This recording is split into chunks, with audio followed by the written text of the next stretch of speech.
سلام رفقا، گفتم ویدیو بتل پسی تو راهه. من 800 تا سی پی رو زدم. حالا بریم بتل پس رو ببینیم. لطفا ویدیو رو تا آخر ببینید که وسطاش آموزشی بهتون میدم. این بتل پسی که الان زدم 220 تا سی پی رو میده که برمیگردونه که میتونید برید یا گردونو بزنید یا بتل پس دیگه بزنید. بتل پس اسکینای جالبی داره، اما 220 رو برمیگردونه بازم خوبه.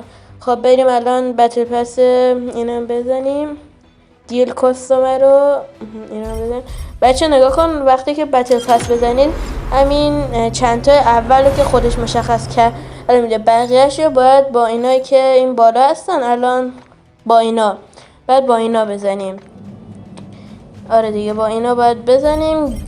من فقط اسکیناش زیاد جالب نیست، من فقط به خاطر دیله که خیلی خفنه به خاطر اون زدم. خب ببینیم اسکیناش هم جالبه، گاناش هم ببینیم. خب این بره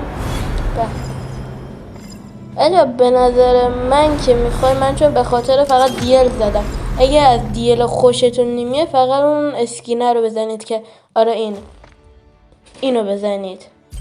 این چون هم دنس داره هم اسکیناش کمیابه، اینا بهتره به نظر من خودم به خاطر دیل زدم. باز همه بتل پس ها همینطوریه دیگه. بعد بچه آخر ویدیو بهتون آموزش میدم چجوری از چه سایتی که معتبر باشه بتونید برید سی پی رو بخرید. و اسکین هم گرفتیم، اینو برن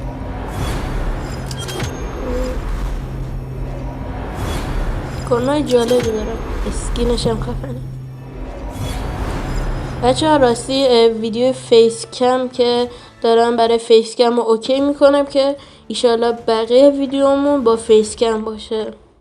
خب این لوکاس هم خفنه، اینم بزنیم.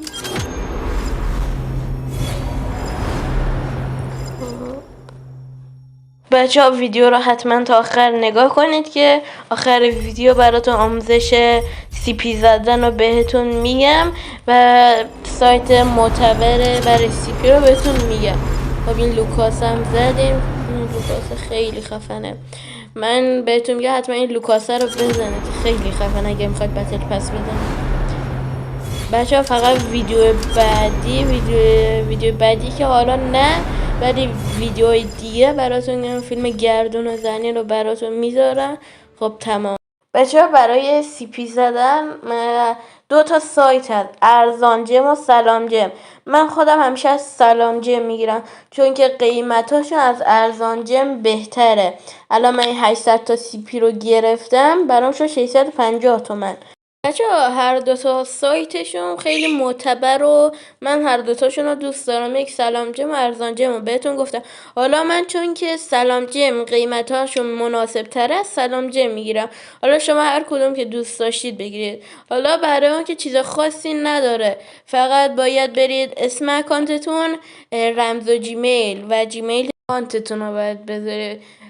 بعد روش اتصال به بازی یا همون که رو چه اکتیویژن فیسبوک همون روی اکانتتون و اون رو باید بزنید. بعد میره برای شناسایی کارتتون، رمز کارت، بعد رمز دوم و رمز پویا و اینا.